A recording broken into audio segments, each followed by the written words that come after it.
लक्ष द्या, आपल्याला काय करायचंय, रेजिस्टन्स इन सिरीज याचा आर इक्विव्हॅलेंट फाइंड आउट करायचं आहे. ओके, तर सगळ्यात महत्त्वाची गोष्ट काय, तुमच्याकडे 3 वेगवेगळे रेजिस्टर आहेत, एक R1, त्यानंतर दुसरा R2 आणि तिसरा काय आहे R3. तिन्ही कसे जोडलेले आहेत, सिरीज मध्ये जोडलेले आहेत. म्हणजे एका नंतर एक R1 च्या समोर R2 जोडलेला आहे, R2 च्या समोर R3 जोडलेला आहे. आणि या प्रत्येक रेजिस्टरच्या अक्रॉस मध्ये जे काय असणार व्होल्टेज आहे, ते व्होल्टेज काय आहे, इथं V1 या ठिकाणी, त्यानंतर R2 च्या अक्रॉस मध्ये V2 आहे आणि R3 च्या अक्रॉस मध्ये काय आहे V3 आहे.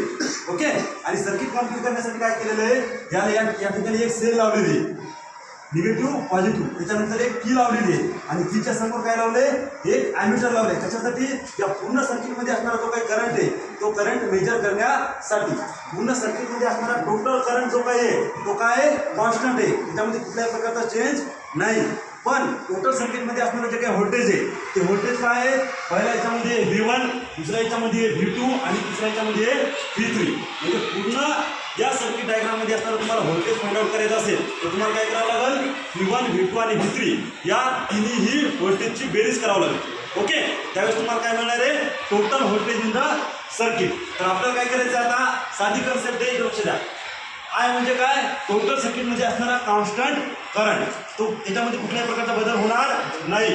पण या टोटल सर्किटमध्ये असणारे जे काही व्होल्टेज आहे ते व्होल्टेज काय झालेलं आहे, डिवाइड झालेले आहे. कशामध्ये, V1, V2 आणि V3 मध्ये. म्हणून आपण काय लिहिलं, V = V1 + V2 + V3. Okay, आता आपण ओम्स लॉचा वापर करून काय लिहू शकतो, V = IRS. V म्हणजे total voltage in the circuit, त्याच्यानंतर I म्हणजे करंट आणि RS म्हणजे काय, टोटल रेजिस्टन्स इन सिरीज किंवा इक्विव्हॅलेंस.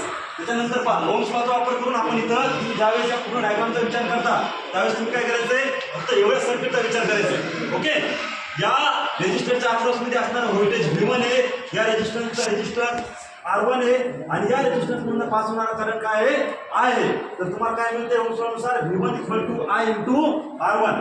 असंच करायचंय पहिल्या याच्यासाठी, पहिल्या रेजिस्टन्सच्या अक्रॉसमध्ये असणारा व्होल्टेज V1 = I R1, दुसऱ्या रेजिस्टन्सच्या अक्रॉसमध्ये असणारा व्होल्टेज V2 = I R2 आणि V3 = I R3.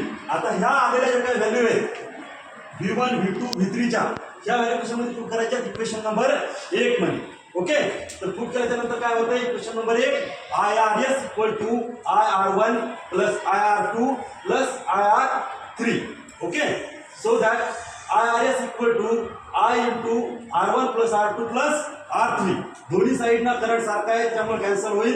IRS मिळेल R1 + R2 + R3. तर R इक्विव्हॅलेंट इन सिरीज तुम्हाला काय मिळालं, R1 + R2 + R3. तिन्ही रेजिस्टरची काय करायची, बेरीज करायची. बेरीज केल्यानंतर तुम्हाला काय मिळणार आहे, R equivalent in series combination. Clear आहे. Okay, done.